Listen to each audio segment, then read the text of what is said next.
title of our event is Locally Led Nature-Based Solution for Accelerating Climate Adaptation and Resilience. This event is co-organized by the Center for International Forestry Research, CIFOR, by the World Agroforestry Center, ICRAF, and by the UN Climate Resilience Initiative, A2R, which is closely supported by FAO, the Food and Agriculture Organization of the UN. I am Sylvie Watts. I am an agronomist, and I'm based in Rome and working in the Emergency and Resilience Office, working on multi-risk management for building a resilient agri-food system with a particular focus on the current climate emergency and on climate risk management for climate resilience and adaptation. So it is my pleasure and honor to welcome you all today. I'm working on this with a team, which you will probably meet, and we'll thank them at the end of this event for making this possible. Quick housekeeping, we're supposed to have 90 minutes events, but we've already lost 20 minutes on the technological hiccups. So we will try to compensate. We ask you to mute your microphone and camera, also for the reducing climate footprint, unless you're given the floor to speak. We are asking you to put your comments and questions in the chat box that we will use for the Q&A session at the end of this event. And we are very grateful for the Gobeshona conference to have allowed for interpretation, translation of this event, because we have some speakers in Spanish, and so interpretation in English and Spanish is available. I hope you know how you use it or to use it. You click on the button interpretation when you wish to understand the presentation in your language. So with this, I would like to quickly share with you this one slide, and I'll go very quickly for sake of time, which is summarizing a bit the situation we are facing today. We don't want to focus too much on the problem. We want to focus on the solution, but still it is important to have one visual image of the multiple planetary and human crises that we are facing today. I think you can all see the slide in front of you. And this is inspired also by a UNEP work on the triple crisis, which is ongoing.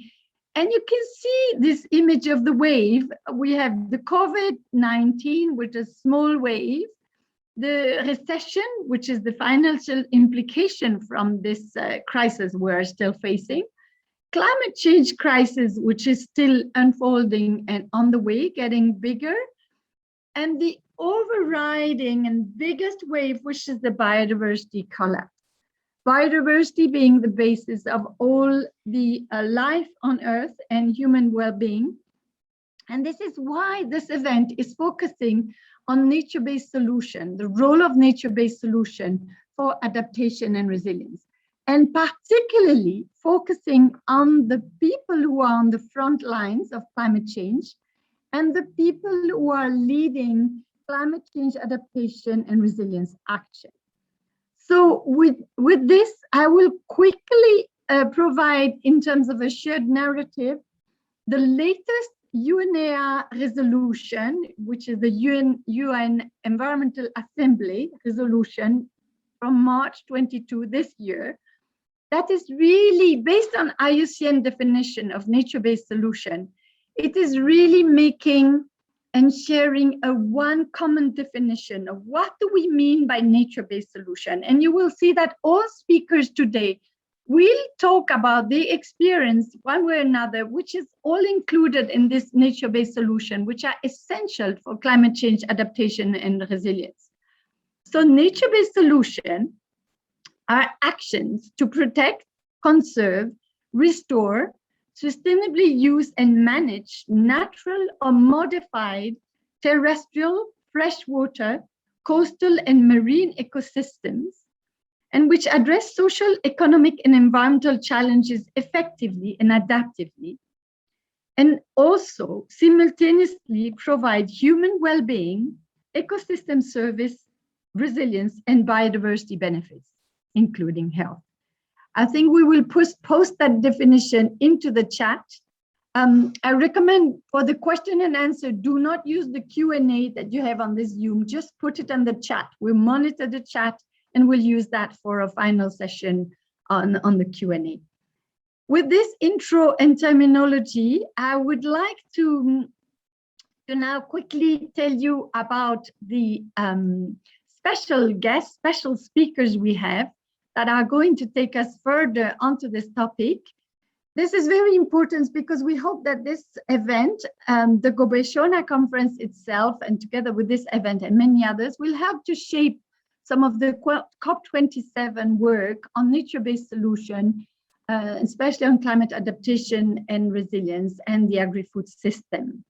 So with this event, the one keynote speakers I would like to introduce to you now is Dr. Houria Djoudi, who is a senior scientist of CIFOR-ICRAF since 2011. She has more than 25 years of experience in research and engagement with forest communities, local governments, policymakers, international development partners, and in planning and implementing sustainable and climate resilience action and policies, including the protection and restoration of natural resources in the dryland of North and West Africa and Central Asia. Houria, I would like to give you the floor now, and thank you very much for being with us, despite some of our different difficulties that we've been facing these days. The floor is yours. Thank you very much, Sylvie. I'm very happy to be here today to share some work we are doing with FAO. And I think, Antoine, can you please now share my presentation? Yeah, so while Antoine is uploading the presentation, I would just say that we all know how forests and trees are important for people. But what we see is actually forests and trees are not included very well in the adaptation policies and agenda. So with FAO, we want to try to push for this, particularly at the COP27. Next slide, please. So why it is important to talk about forest and why for adaptation and why now? As I said before, forest is very prominent in the mitigation agenda, but there are so much more forest can do as a nature-based solution for adaptation. We know that many people, and there are so many studies showing that many people in many different regions in the world are dependent on nature. We know that from previous CIFOR studies, and other studies are coming up and showing exactly the same numbers. So we have 30% of people in the world who are really dependent on nature. This direct dependency means that it's not just, dependency for specific things, but it's a dependency for livelihoods and for income. And this is really important when climate is changing, when people are facing different difficulties linked to climate, and that those trees and forests are the only way they can adapt by playing a safety net role. Next, please. So here I would just share some stories of work we did in looking at how actually trees and forests play a role for adaptation as nature-based solutions. And I want to stay very long on this slide, but we see that there are different ways, many ways, how trees and forests support adaptation at the level of provisioning services, where people diversify their product used from forest for coping and for adapting, but also for regulation services, which means the role of a forest in agriculture, the role of forest in watershed regulations, in coastal production, in microclimate, and in also regulating regional climate. Next slide, please. While we see that there are a lot of barriers to harness the transformative, to harness forests and trees for transformative adaptation, we know that vulnerabilities are political and social, but what we see is adaptation is framed mostly as a technical issue with some expert having technical solutions for adaptation. We know that actually there are root causes of vulnerability who goes beyond the climate and the climate impact. But what we see in the field and in the reality that instead of tackling the root causes of vulnerability, adaptation is mostly seen, as looking who is the most vulnerable and then bring, very technical solutions to the vulnerable. We know also that that climate change is affecting all segments and sectors, but adaptation is very sectorial. There is no integration between different sectors. We also know that, this is really important for the Today conference, that adaptation is local and it builds on capital and social networks at the local level. But we see also that adaptation, on the other hand, in the planning is more a top-down approach. We know also that landscape have been shaped by people to respond to different needs, including the role as a safety net. So people shaped actually their landscapes to be able to adapt. But we see that many interventions and many forest interventions are reducing the right and access for people to access those really important safety net ecosystem services. We also know that adaptation is a social process where values, rules, knowledge, identities are extremely important. So, but we see that on the other hand, that the adaptation success is defined more by still dominant development agenda, and the monitoring and evaluation of adaptation don't really take into account the different local specificity, which are social, livelihood, and right. So just to conclude in this slide, we feel that and we see that the business as usual approaches to adaptation are actually hindering to bring in more the role of trees and forests as natural-based solutions. So we need to change that because we see there is a huge potential, but this potential is not actually really taken in account, and what then end up in reinforcing maladaptive pathways for local people. Next slide, please. So here I will be very quickly. So we started actually thinking, can we develop some principles which will be based on scientific analysis, and then try to push and bring those principles to the policy arena with working with FAO, and make sure that all these aspects I was talking about are addressed, and that we give a tool and a possibility for policymakers to engage with all these issues. Next slide, please.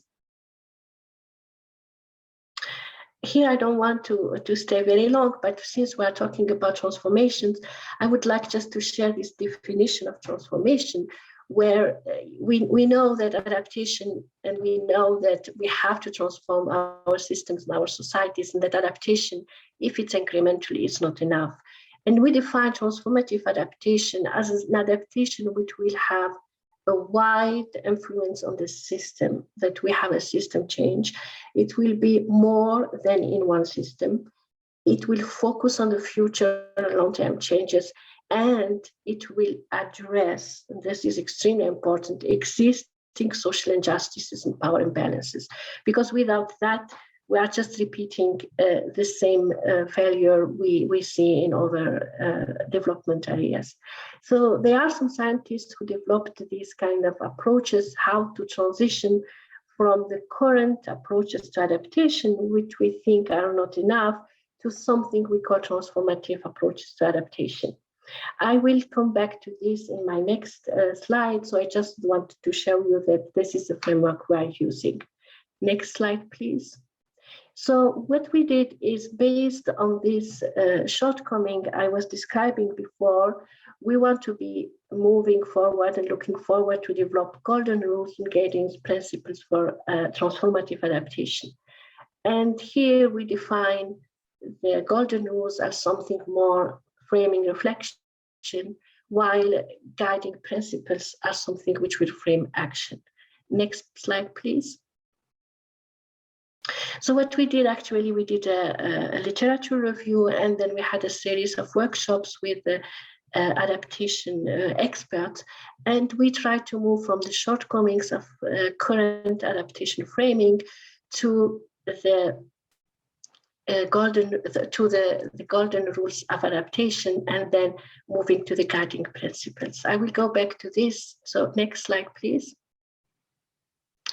So the golden rules we identified are 5 golden rules.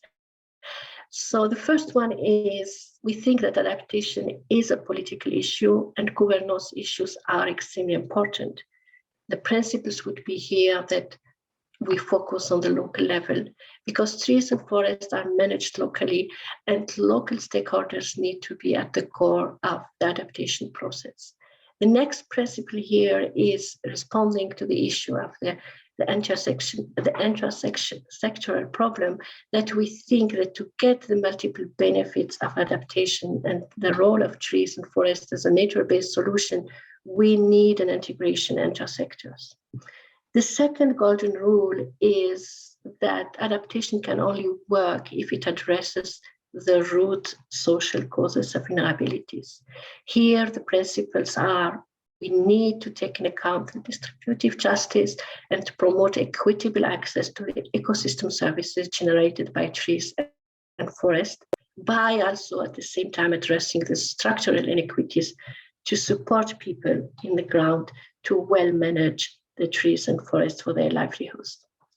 The next principle in here is also, we need to recognize recognition and participation. And here we need to understand that there are different roles of different stakeholders in managing trees and forests. And here we think particularly that the most vulnerable and marginalized need to be elevated from victims of climate change to agents of change. Next slide, please. The next golden rules is related to the linkages between the ecosystem and people. Here we think most of the time that they are separated, but we see, for instance, that the diversity of ecosystem services provided by forests and trees are also linked to a diversity of actors using them. We need to recognize and celebrate and make sure that diversity is there, because when we change the ecosystem, for instance, by making the system less diverse, we will also automatically exclude social actors who are using those ecosystem services. So here it's really an important link we need to make, and which is not well taken right now. And the next principle is related to the knowledge. We need the co-production of knowledge. We call it co-production because here we think that local knowledge needs to be has exactly the same value like scientific knowledge when it comes to the issues of climate change, because people are experiencing the climate change locally. The next one is that the change must be anticipated and trade-offs must be accepted. It is clear that there will be losers and winners in the climate change impact, and we need to make sure that we are talking about both and we are not leaving the people who are losing in the system. So we need really here, first principle is to monitor and have a vision of future for adaptation pathways for people, and monitor also how the ecosystem is evolving. So we need to monitor both. And we need to understand and manage the trade-offs between ecosystem services and beneficiaries of trees and forest ecosystems. The last golden rule is that adaptation is a transformation of relationships between people and nature. And here we really need to engage in proactive transformations to facilitate this transformation into desired state for local people. We need to also, the last principle is we have to adopt an adaptive management approach, because we are moving, the climate is changing, social components are changing, everything is changing. So we have to keep this flexibility that we don't have solutions that are maybe working today, but they are not working tomorrow. My last slide, please. So I presented this work we are doing together, as I said, in collaboration with FAO.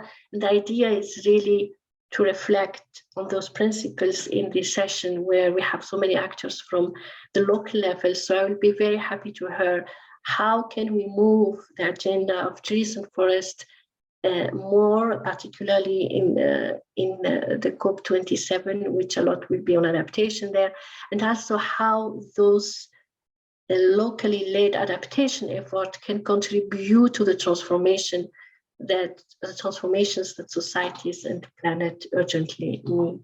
Thank you very much for listening to me.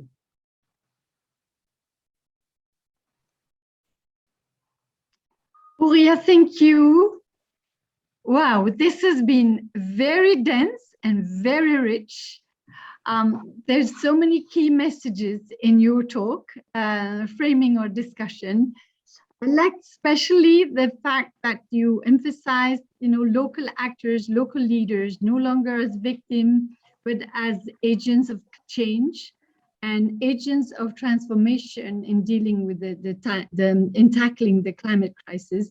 I think this is very much also at the heart of Professor Salim Houk, who is the father behind this Gobeshona conference, is really listening to people who are on the front line of climate change, but going further in exactly what you've been framing, going further in terms of putting them at the center, in terms of the action, but also in shaping the policies and some of the more global fora and negotiation, like in COP, but also the development agenda, breaking from the business as usual, changing the question of injustice and inequalities, and I could go on.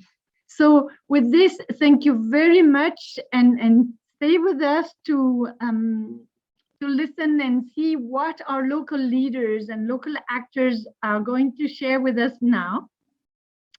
We are very pleased and very honored to have our next speaker, who is Ophelia. Ophelia, I hope you can hear me and you've been connecting. Apologies for the trouble of joining us. Ophelia Nubabare is the founder of Blessed Women in Ghana, BWG, which is an NGO working with 20 women groups in the Jihapa municipality of the Upper West region of Ghana. The focus of the NGO is on advocacy programs to protect shea trees, grow them, process the shea nuts, and ensure women empowerment. She's also a board member of the Tree Crop Development Authority in Ghana and representing shea pickers. Ophelia, we are very pleased to have you with us. I hope you can take the floor and tell us also, I know you have some slides with us, but for those who don't really know what are these shea nuts and what you produce with these, that could be very good to listen to you too.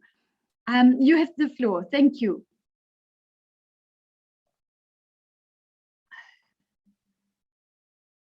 You can also, Ophelia, you can also put on the video so we can see you and we can hear you. Yes, we can hear you. Ophelia, welcome. You can put on your video and we can hear you.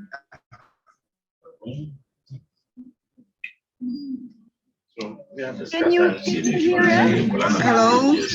For you. Good afternoon, everyone.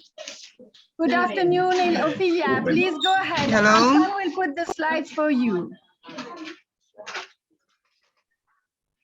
Ophelia, we can hear you, but if you have any difficulty, you can turn off your video. My name is... Hello. Please go ahead, Ophelia. Go ahead. Yes, it's Ophelia. As I've already been introduced, I'm the founder of Blessed Women Ghana, which is an NGO working with women groups in the Upper West region of Ghana. The focus of the NGO is on advocacy programs to protect trees, grow, process the shea nuts, and women empowerment. I'm also a board member of Tree Crop Development Authority.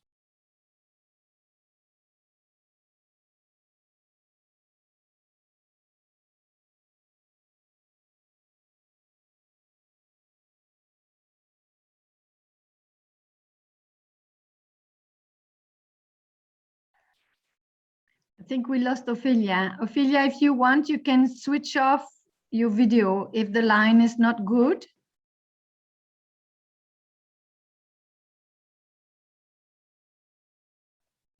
Just be patient a few minutes, all participants. Because if we have a connection problem with Ophelia now, I guess we could go to the next speaker and come back to Ophelia later on. What do you advise? Yes, that would be perfect, Sylvie. That would be perfect. I'm seeing that it's when Ophelia can join. Please carry on with the next speaker. Okay, very good. We will come back to Ophelia later. Maybe we'll go to our next speaker, a distinguished guest, Lucio Roblero Perez, who is an agroecological production technician and extensionist, specialized in producers organization, shade growed coffee, and coffee certification. He works in Chiapas, in Mexico, and he will speak in Spanish. Buenos dias, Lucio, and the floor is yours, and you can put on the interpretation button for those who need the interpretation in English. Lucio, over to you. Hola, buenos días. Soy Lucio Roblero de Chiapas, México. Actualmente estamos trabajando con el café agroecológico en sistemas agroforestales para la adaptación al cambio climático. Y siguiente diapositiva. En Chiapas hemos tenido diferentes cambios después del stand de un huracán que afectó muy fuertemente a los cafetaleros en Chiapas del 2005. Posteriormente hemos tenido una enfermedad que devastó los cafetales, una enfermedad llamada roya, y que devastó muy fuertemente los cultivos de café. Posteriormente se han incrementado las sequías.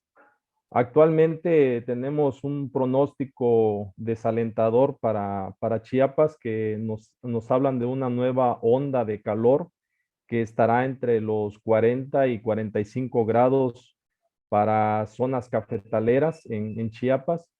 Y eso ha provocado que a lo largo de estos años, últimos 10 años, ha habido lo más fuerte, bajos rendimientos, afectaciones por plagas y enfermedades, y la pérdida en gran cantidad de la fertilidad de los suelos, altos costos de insumos, que esto ha encarecido más la producción del café. La siguiente, por favor.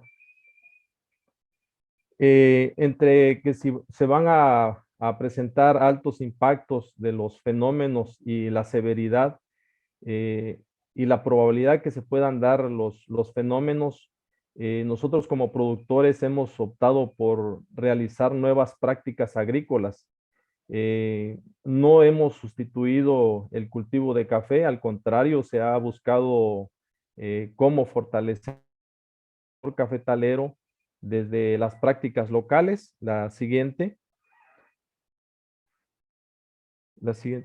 Bueno, dentro de las prácticas locales productivas a nivel de unidades de producción, se ha visto por mejorar la sombra para que, además de tener sombra en el café, se pueda tener un aliciente en la nutrición, intercalando árboles de sombra como la inga, que fija nitrógeno al suelo y eso le da una mayor fertilidad.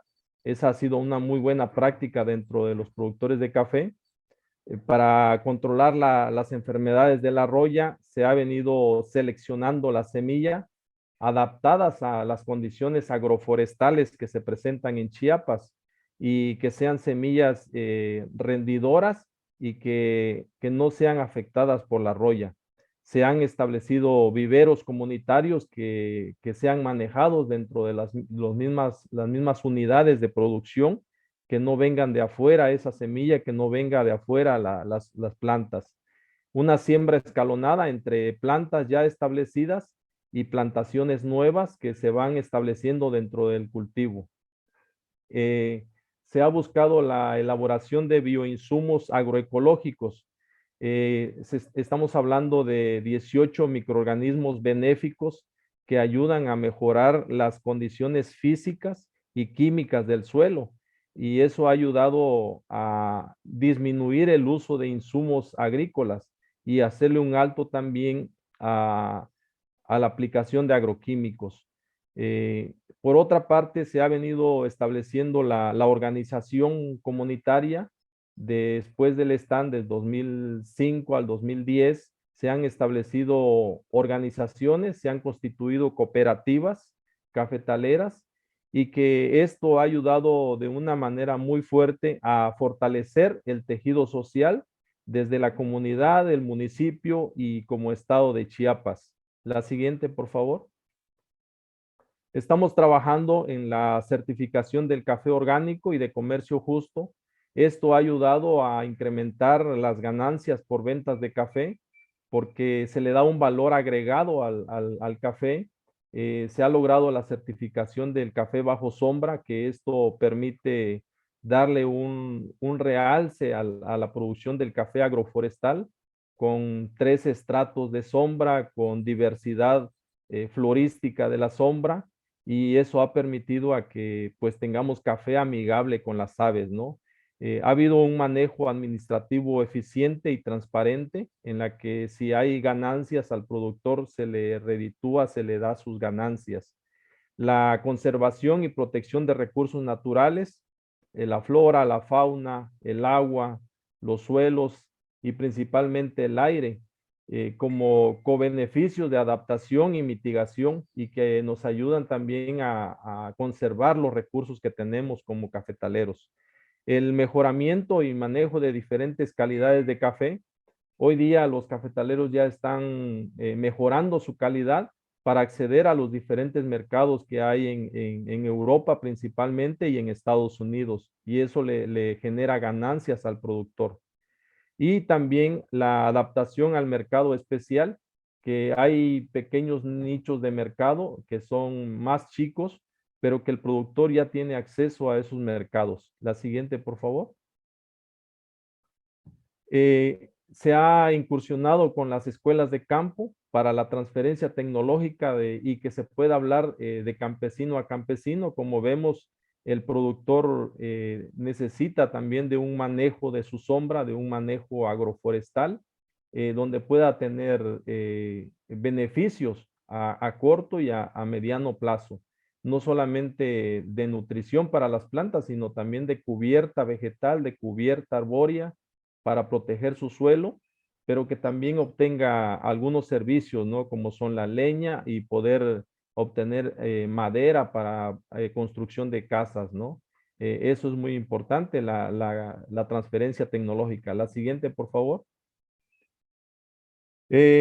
Y quiero cerrar esta plática con un resumen: que los productores de café contribuyen a la adaptación y mitigación del cambio climático mientras protegen los recursos naturales y la vida en Chiapas.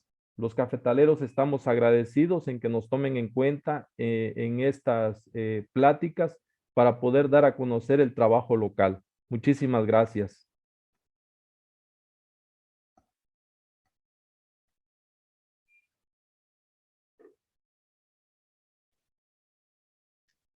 Thank you, Lucio. Muchas gracias. Can you hear me? Because I could see there was a microphone. Can you still hear me? Yes. I want to thank you. Yes, gracias, Lucio.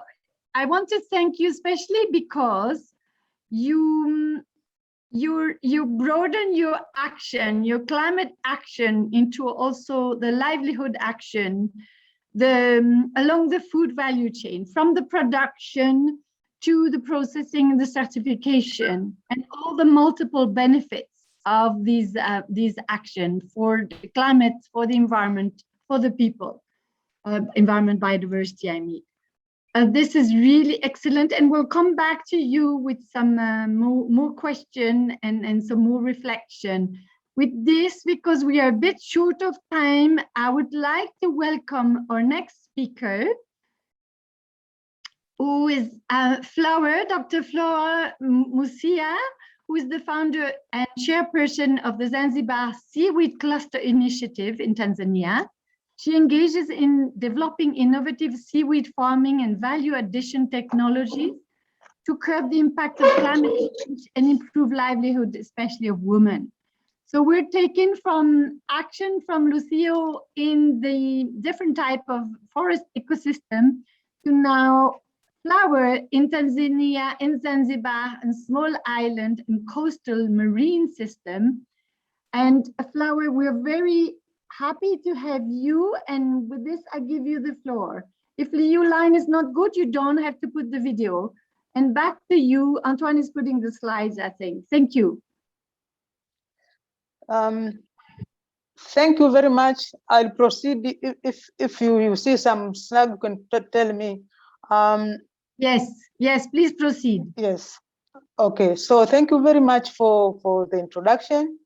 I'm going to talk about actions that we are taking at local level, at community level, to cope with the effect of climate change. And in this case, we are going to talk about the seaweed industry in Tanzania. In the seaweed industry in Tanzania, we are seeing that the climate change has badly impacted our seaweed industry. Because of increase in surface seawater temperatures, we are seeing our seaweed affected by diseases and pests. And in this case, they are affecting the production of the seaweed. Our production has been going down over the years. And also, we have another challenge of our farmers' inability to produce a higher value seaweed, which we call cotonie. So with less production, with the farming lower value seaweed, we are seeing that the livelihoods of our people are affected. And so their resilience in the seaweed industry is also affected. So most of the work that I'm going to talk about here is done under the Zanzibar Seaweed Cluster Initiative. Okay, so let us look now at what are we actually doing. What are the actions that we are taking? We are developing seaweed farming methods, new technologies of farming seaweed. We have over the years done research and showed that when seaweed is farmed in the deep water areas, it can grow with higher production. And also it is possible to farm the higher value seaweed in the deep water areas. And this is because in the deep water areas, temperatures, which are the big problem in the shallow water areas, are lower than in the shallow water areas. So in this case, our farmers can increase production and they can farm the higher value seaweeds to improve their livelihoods, and so at the same time improving their resiliency in the seaweed industry. We are also developing value addition technologies. Our people to produce seaweed products, they sell and then they get money, which improves their livelihoods and also makes them very more resilient. Now, we have been developing farming technologies such as the rafting methods, and also rafts made of bamboo. And also, can you go to the previous one, please? And also, we have the tubular net technology. The photo in the middle, they are women planting seaweed in tubular nets. So these technologies that we have developed will increase the production of the seaweed, will improve the livelihoods and increase the resilience of the seaweed farmers. Next, please. Okay, so let us now look at the relationship between the technologies that we are developing and the trees and forests. The seaweed farming technologies that we are producing are geared towards protecting our forests and the trees. If we look at the shallow water farming method, the photo on the left, shallow water farming, in the shallow water farming, the farmers move to and fro the farms. So they are stepping on the seagrasses and algae. And at the same time, they are also moving around the farms, taking care of their farms. So they are trampling on the seagrasses and algae that are found in the ocean. And we know that seagrasses and the algae are part of the ocean forest. So the ocean forest is affected this way.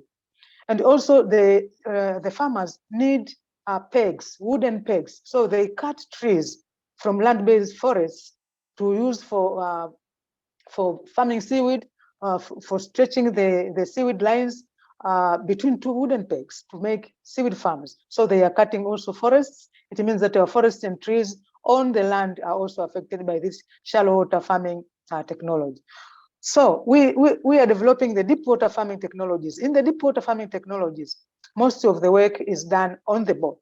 So the only encounter with the bottom is when they're doing the anchorage, and it's only few, one or two, who are diving there to anchor the rafts. So this way there isn't much trampling on the seagrasses and the algae. So we are conserving the environment, the ocean forests.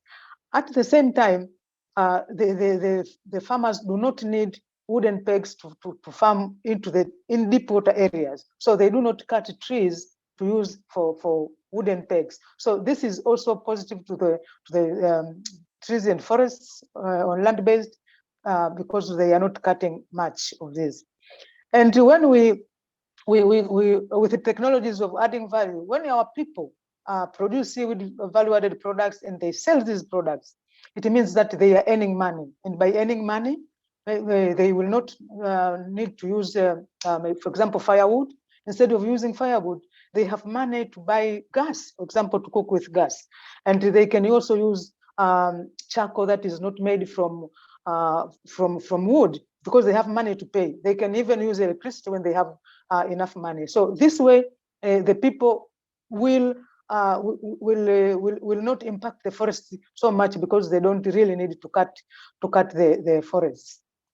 So on value addition also, we are protecting the land-based forests. Next slide. So when we talk about these farming technologies and other things, then we ask ourselves, what do we need in the future? I think these are different slides than the one that I sent last, but we are talking about what can we do, how can we expand and take more actions at the community level, at the local level. We need technology development. We need to develop technologies for farming our seaweed in the deep water areas. We need partners who can partner with us to help us with things like boats for the people to go into deep waters, swimming lessons, and so on. My take-home message is that when we want to continue with this kind of interventions, we need partnership, we need collaborative effort to cope with to continue with our technologies that we are developing, to conserve the environment, at the same time improve livelihoods, and also increase the resilience of the seaweed farmers in our seaweed industry. Thank you very much for your attention. Flower, thank you very much. I really like the way you talked about ocean forest. And again, you've illustrated very well with the work, how these new technologies are working with deep sea water seaweed farming. how it has multiple benefits in terms of livelihoods, for the environment, for resilience. Very interesting. Thank you very much for this. And now with, again, because we're a bit pressed of time, I would like, so Flower, stay with us. We'll take some question if we can later on. We would like to welcome our next speakers. I think we're still not really managing to connect with Ophelia, unfortunately, but we are delighted to have Florencia Zapata with us. She's anthropologist and naturalist, specializing in sustainable management of our mountain ecosystem, participatory action research methodologies, and social memory. She has been working for the Institute de Montaña in Peru for the past 20 years, collaborating on environmental conservation, climate change adaptation, and cultural affirmation programs in the Andes. Her recent work topics includes nature-based solution with emphasis on ecosystem-based adaptation, sustainable and participatory management of mountain ecosystem, and ancestral technologies for water management in the Andes. Florencia, we're delighted to have you. You were also in a quite interesting nature-based solution event yesterday, and I had the chance to listen to you. So we're very pleased that you can be with us. I don't know if you want to do your presentation in Spanish or in English. If you want to do it in Spanish, we have a very good interpretation. So please go ahead, you have the floor, and thank you for being with us. Thank you, Sylvie. Yes, I will present in Spanish. Could you please, Tasfia or Antoine, give me access to share my presentation? To share my PowerPoint, please?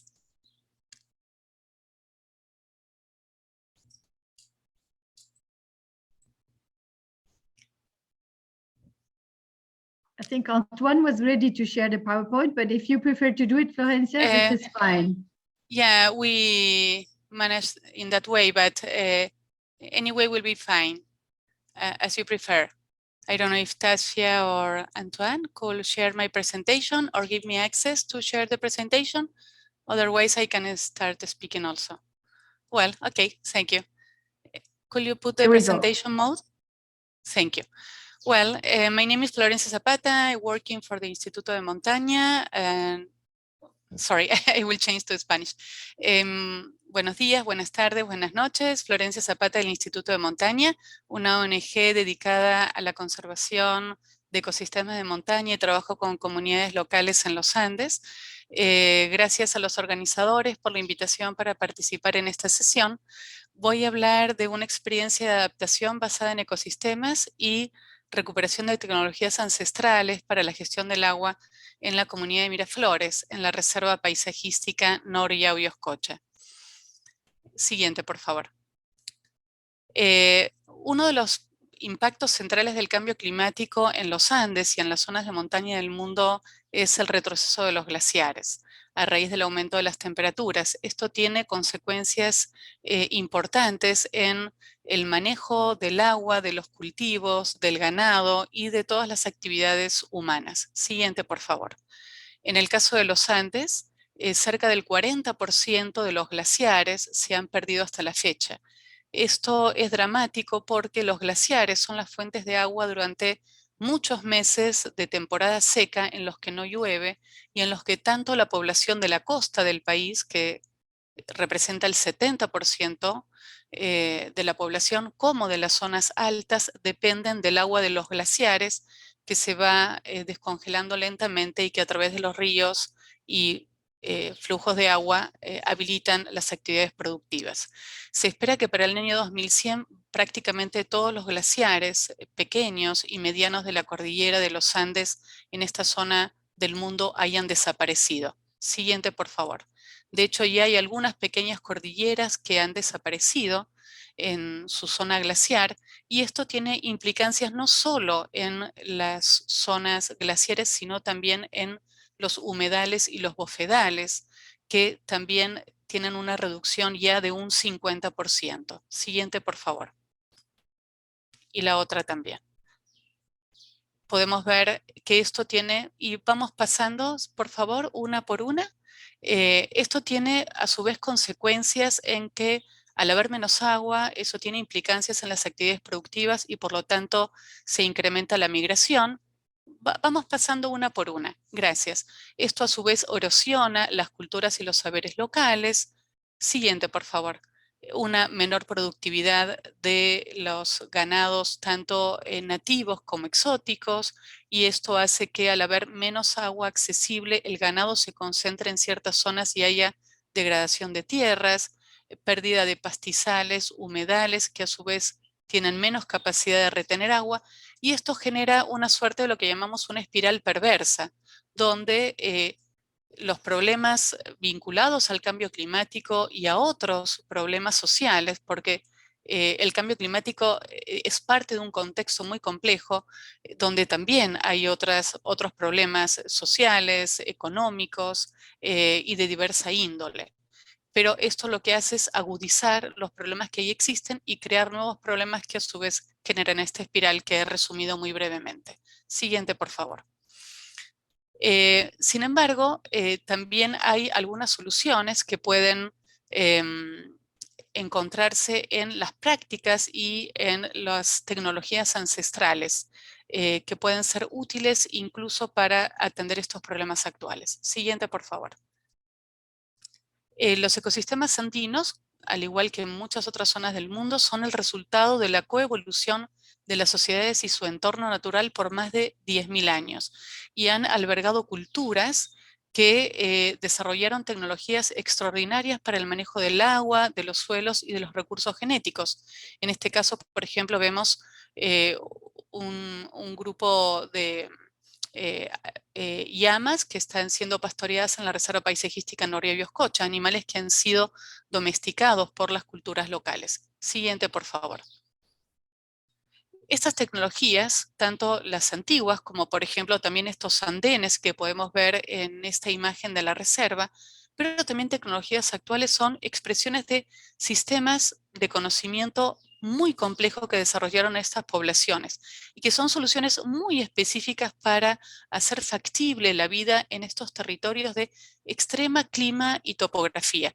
Esta imagen que vemos ahora, donde tenemos estos andenes y pastizales y algunos pequeños relictos de bosque, hace 12.000 años estaba cubierta básicamente por bosques de polilepis, unos árboles que crecen en zonas muy altas.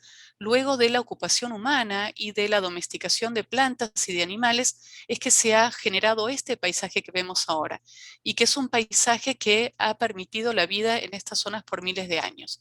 Entonces, estamos hablando de paisajes antropogénicos que han sido acondicionados gracias a estas tecnologías y estos saberes desarrollados por cientos de generaciones. Siguiente, por favor. Y estas tecnologías pueden ser aliadas para atender los problemas del cambio climático y también otros motores de cambio que están afectando a estas zonas de montaña y otras zonas del mundo. Siguiente, por favor. Sin embargo, muchas de estas tecnologías están siendo subutilizadas debido a la migración, también a los impactos del cambio climático, y necesitan ser adaptadas estas tecnologías también al contexto actual. Y aquí me gustaría referirme brevemente a un proyecto en el que venimos trabajando desde el año 2013, que es el proyecto de adaptación basada en ecosistemas de montaña, que se está desarrollando en Perú, en Uganda y en Nepal, y desde el año 2017 también en Colombia, Kenia y Bután, con apoyo del gobierno alemán y en alianza con la UICN. Siguiente, por favor. Siguiente. Esto se desarrolla en la Reserva Noria-Bioscocha a más de 2.500 metros de altura y hasta casi 6.000 metros sobre el nivel del mar en la zona central de los Andes en el Perú. Siguiente.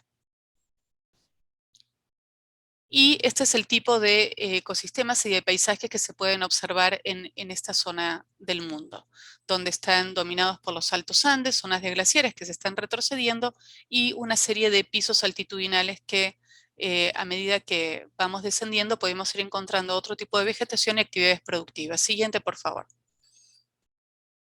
En este contexto voy a presentarles una de las comunidades, que es la comunidad de la reserva que es la comunidad de Miraflores, donde lo que encontramos cuando empezamos a trabajar ahí en el año 2013 fue una degradación de los pastizales y los humedales debido al sobrepastoreo. Y, por ejemplo, en esta imagen podemos ver cómo se estaban desecando los humedales para poder dar agua a los animales, una inadecuada rotación del ganado por esta mala distribución del agua, falta de mano de obra para poder dar mantenimiento a las tecnologías ancestrales para la gestión del agua debido a la migración, en parte por el cambio climático, pero también por otros motores de cambio, y una organización social débil para el manejo del agua y los pastizales, debido a todo esto que le estamos comentando. Esta espiral perversa de la que veníamos hablando. Siguiente, por favor.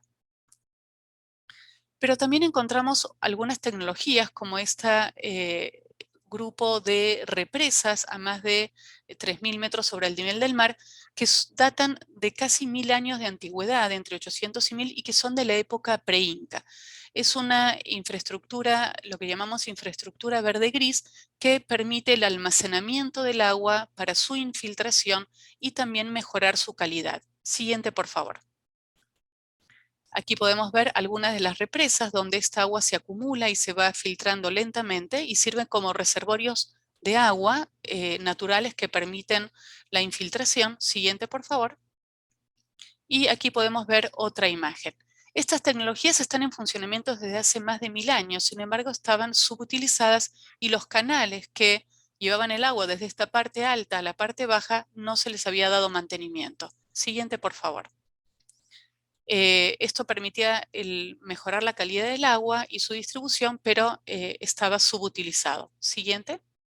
Vamos a ir pasando rápidamente, por favor. Es así que, junto con la población, desarrollamos una medida de adaptación basada en ecosistemas que constó de estos 3 componentes que podemos ver. En el componente de infraestructura, mejoramos el acondicionamiento de estas represas y se restauraron los canales, se protegieron los diques y se hizo una expansión del área de protección y también del área de pastoreo.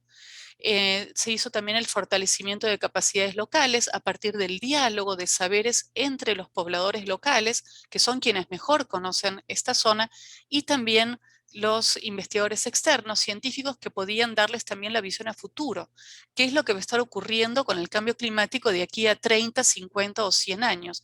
Que es información que la población local no maneja, porque estos cambios se están dando de forma tan acelerada que los saberes tradicionales acumulados no pueden responder a estos cambios tan rápidos. Al mismo tiempo, también se trabajó el componente de fortalecimiento de la organización local y el desarrollo de planes comunales para el manejo del agua y de los pastos, que les permitieron a su vez a esta comunidad relacionarse con los gobiernos regional y nacional para poder obtener apoyo para desarrollar su propia visión de futuro. Entonces se trabajaron estos 3 componentes de forma articulada y en paralelo para desarrollar esta medida de adaptación basada en ecosistemas, donde la parte de infraestructura era solo un elemento, pero donde los elementos acompañantes y centrales era el fortalecimiento de las capacidades y de la organización local para el manejo de sus recursos. Siguiente, por favor. Fue así que, y pasamos a la siguiente, por favor, también.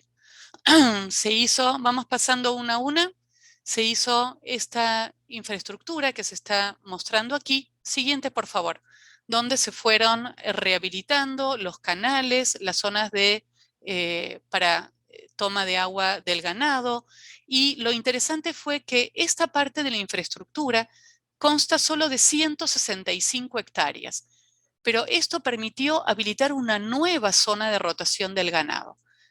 Entonces, mejorando 165 hectáreas de la comunidad a través de esta infraestructura, luego, gracias a la mejor organización social, se reorganizó el pastoreo en la totalidad del área de la comunidad, que son 7.000 hectáreas. Entonces, es así como de un círculo vicioso o una espiral perversa se pasa a un círculo virtuoso, donde una pequeña acción permite catalizar un cambio en un área mucho mayor, y no solamente eso, sino que permitió también que se captaran nuevos fondos, tanto del Estado como del sector privado, para continuar mejorando el manejo de las zonas de pastoreo y la conservación del agua y los pastizales. Siguiente, por favor. Entonces, quisiera cerrar con algunos mensajes, algunas de las que son algunas lecciones que nosotros hemos ido tomando a lo largo de estos años de trabajar con esta comunidad, que es una de las 4 comunidades con las que estamos trabajando. Este es un caso piloto, pero que nosotros estamos ya en el proceso de escalamiento, trabajando con el Ministerio de Agricultura, con el Ministerio de Ambiente y con varios organismos nacionales y socios que nos permiten llevar este piloto a una escala mayor. Y algunas lecciones entonces son la importancia del liderazgo local en todas las fases, no solamente en la implementación, sino también en el diseño e incluso antes en el diagnóstico, en entender cuál es el problema y cuáles son las soluciones para este problema particular en esta comunidad.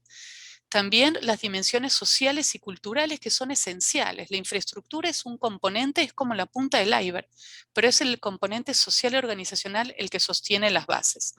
El intercambio y el diálogo intercultural entre los saberes locales y los saberes científicos y que lo hagan equipos familiarizados con las tecnologías de investigación, acción participativa y los métodos participativos y el desarrollo así de soluciones a medida para ese contexto específico. Podemos desarrollar muchas reglas y muchas guías, pero las medidas de adaptación tienen que ser hechas a la medida. También desarrollar soluciones híbridas, tanto a partir del conocimiento científico y los saberes locales, pero también infraestructura verde-gris. Necesitamos soluciones creativas para poder atender estos problemas tan complejos. Y por último, la oportunidad, al menos en los Andes, pero seguramente también en muchas otras zonas del mundo, de adaptar las tecnologías ancestrales para los contextos actuales y así encontrar alternativas para la adaptación al cambio climático. Con esto me despido diciendo la importancia de integrar estos saberes y estas prácticas locales y las soluciones a los procesos de gobernanza regional, nacional e internacional. Y gracias a todos por esta oportunidad y quedo a su disposición para responder cualquier pregunta. Florencia, muchas gracias. A very, very rich talk. I didn't want to stop you because of time, but very rich and very important components.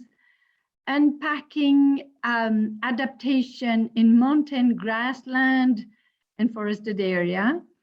Very important emphasis on these elements of capacity, knowledge management, green infrastructure, and community organization.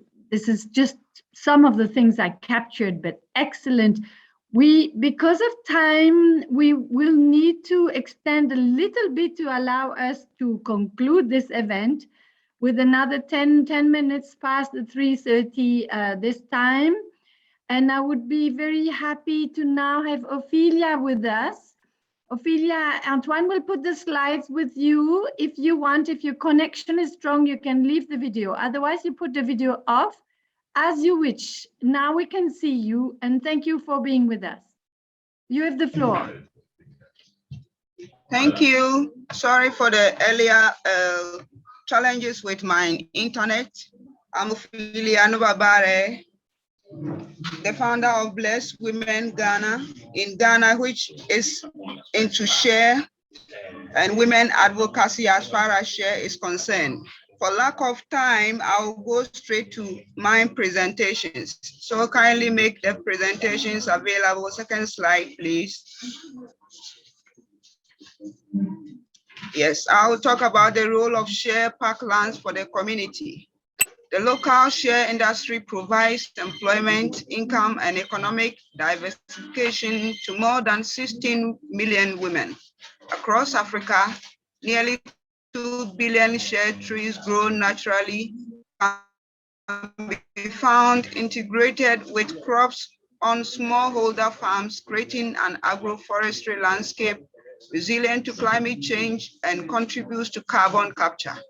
The income generated from share is often the only income a woman can call her own and is generated during the lean season. Next slide, please. Please, can I have the next slide?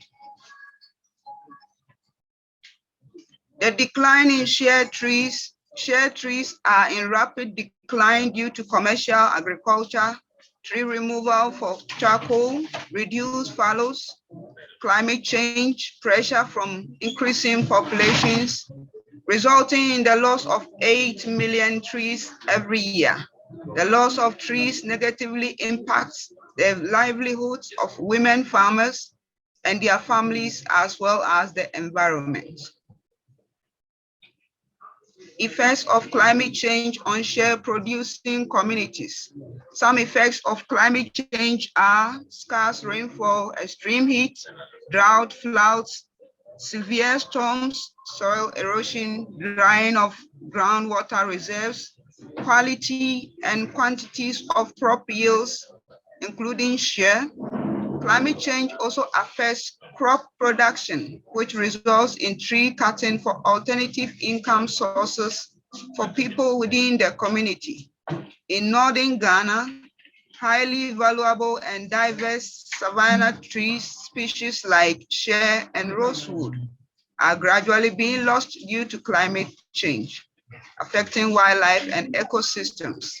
The savanna forest declined by 80% between 2000 and 2015, resulting in over 10 metric tons of CO2 gas, green gas emissions per annum. Next slide, please. We're looking at the importance of share parklands for climate. The landscape stores carbon and protects communities against desertification. The share value chain fixes yearly 1.5 million TCO2. Share parklands protects rainfall patterns for people, agriculture, and livestock. A reduction in share trees increase evapotranspiration and decreases soil fertility and creates food shortages, droughts, floods, and fire. Share is one of the few large crops in the world that does not require land clearing. Next slide, please. What Blessed Women Ghana is doing to overcome the effect of climate change. The Tree Crop Development Authority, which is a government organization in Ghana, acquired and distributed 40,000 share seedlings to women groups and others with the help of GCA in 2021, with Blessed Women Ghana being part of the monitoring and supervisory team. The Global Share Alliance is a non-profit industry association with 706 members from 35 countries, including women cooperative groups, brands and retailers, suppliers and NGOs in the share industry, of which Blessed Women Ghana is a member.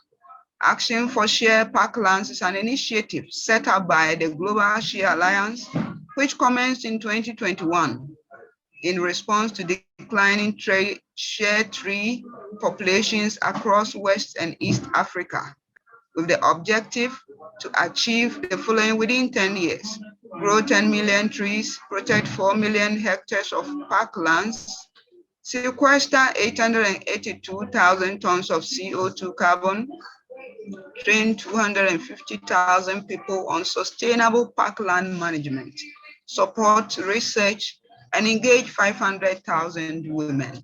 Next slide, please. Blessed Women Ghana is into parkland conservation and restoration management training for the women groups. We are also into training of women in tree planting, sustainable agricultural practices. We are into partnership with the Cocoa Research Institute of Ghana to raise improved share seedlings. Partnership with the Global Share Alliance to plant trees through the Action for Share Parklands project. 1,550 share seedlings were planted with 340 women participating in the exercise in 2021. We're also into conservation training and improve cook stoves to reduce the use of wood as fuel. We are also into training of women into alternative income activities for communities to discourage tree cutting. Next slide, please. How can you help combat climate change in the share communities?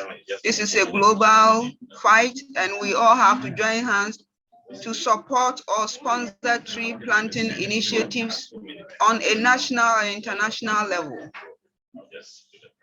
Promote or sponsor education of the share community and their surrounding communities on parkland conservation and restoration practices. Fund research that is geared towards climate change mitigation and share tree conservation, including the development of improved planting materials and planting techniques. Irrigation facilities to water share parklands in their early years during the dry season. Support share women cooperatives with tools and equipment needed to quicken the share making process to generate more income. And also to invest in agroforestry restoration. Next slide, please. So I'd like to thank you for your time and the opportunity to be part of this conference. Thank you. Ophelia, thank you so much for bearing with us. Your talk has been amazing.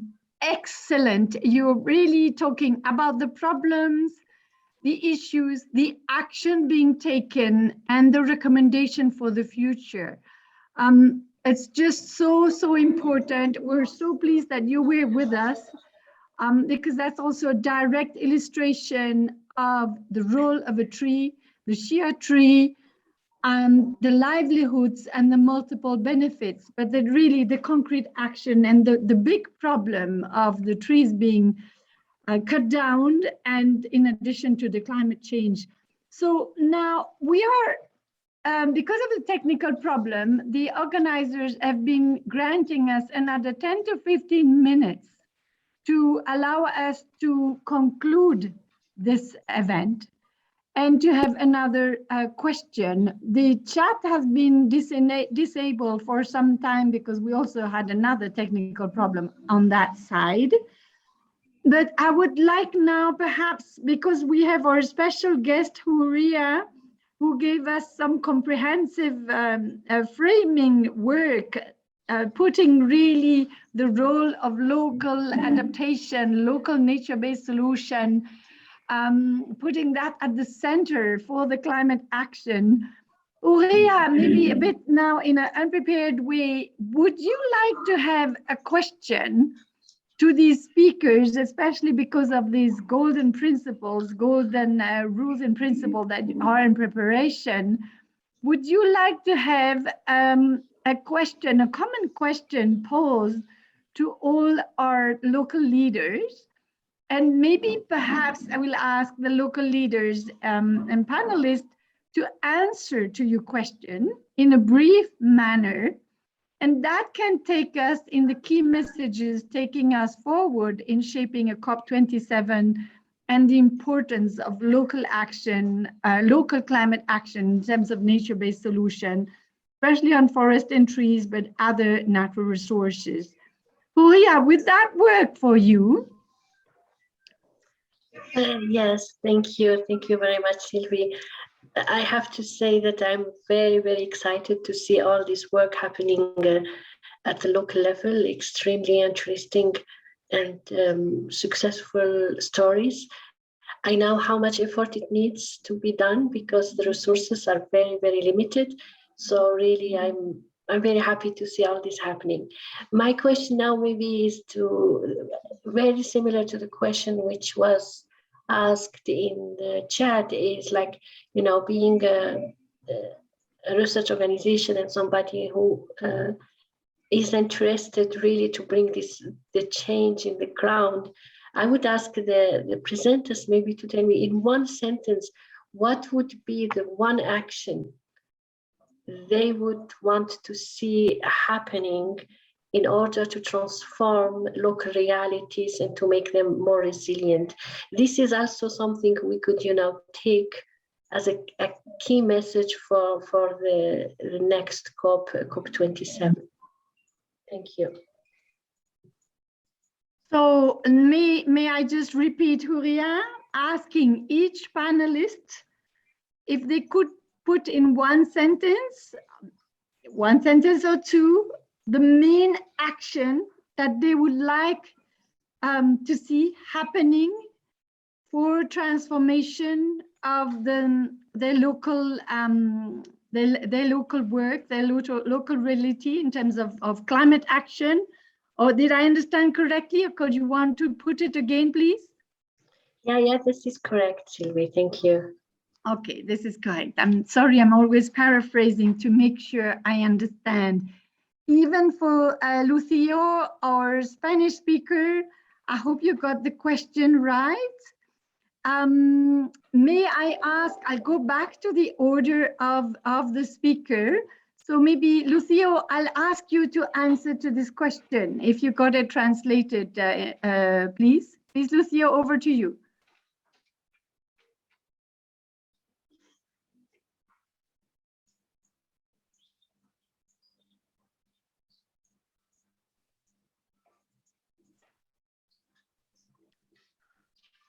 Maybe it was not fair with the translation, Lucio. I don't know if you got the question. Yes, Lucio, I can see you unmute yourself. Can you answer, or do you need more time?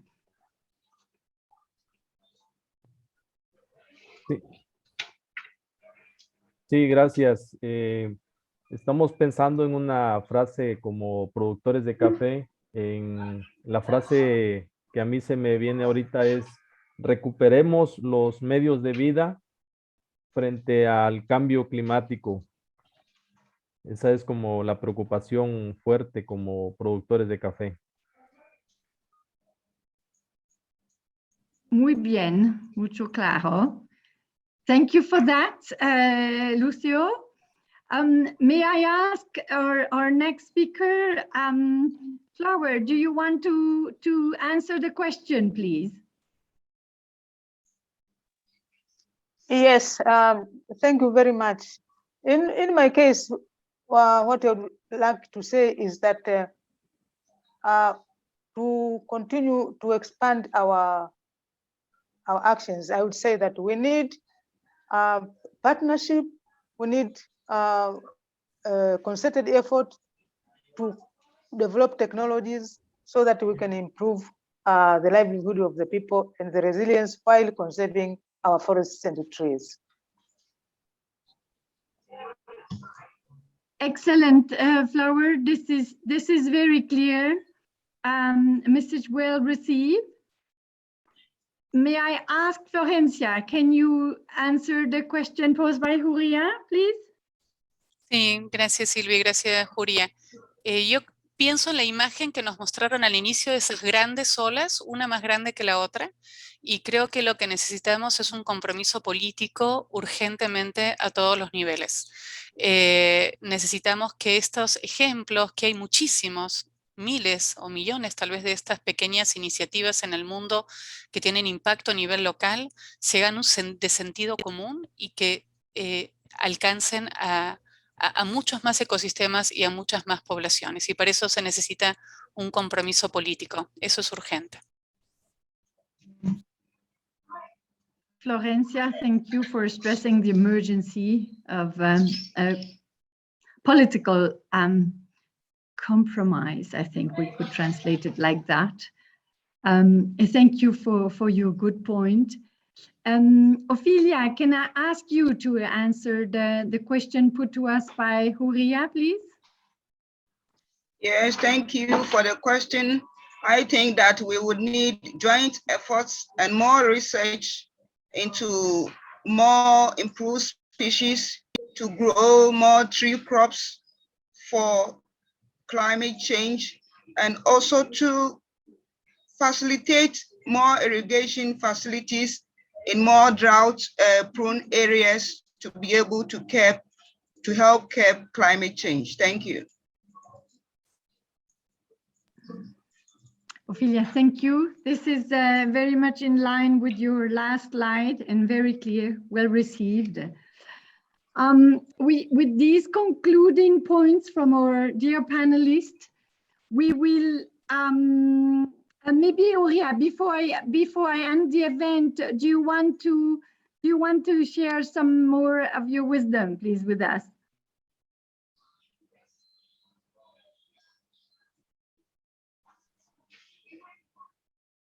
Auria, do you want to add some points from this? Yes, thank you. From the panelists. Yes, I didn't hear you. Yeah, well, I think I would rather see if there are other questions, maybe a panelist themselves have to ask or other people have to ask. Thank you. That's a very good two-way flow. Dear panelists, do you have some question for us in the next step? Ophelia, do you want to put a question to us that we can take forward to the organizer of the conference? For now, I don't have any question. Thank you. Thank you, Ophelia.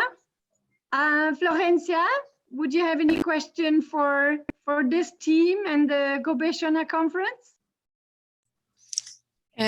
Bueno, preguntaría cómo van a llevar, sé que uno de los objetivos es llevar estos mensajes a la COP27, entonces sería interesante conocer cómo están pensando sintetizar todos estos mensajes para llevar a su vez un mensaje muy poderoso hacia la COP. Thank you. Yes, well taken. How we synthesize and summarize these key messages that we made today in this event. Very important indeed, and we'll need to do that all together as part of the conference organizer.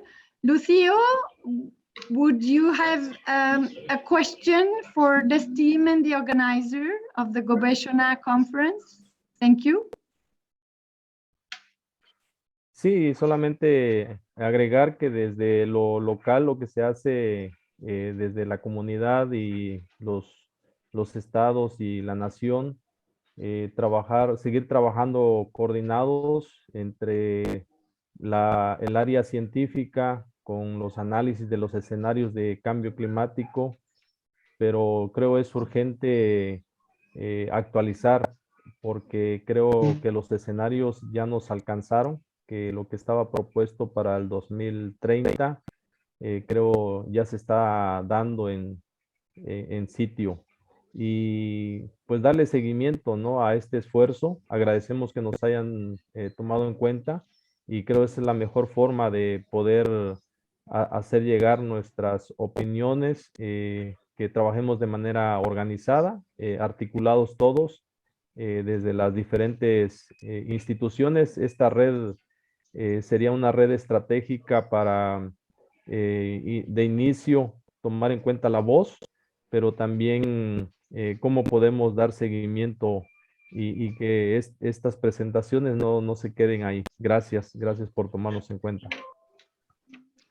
Thank you, Lucio, for stressing the importance of bringing the local voices also to the global international fora and driving the decisions and the actions all together, which are urgent because the scenario projected for 2030 is, we can see some of the impact already now.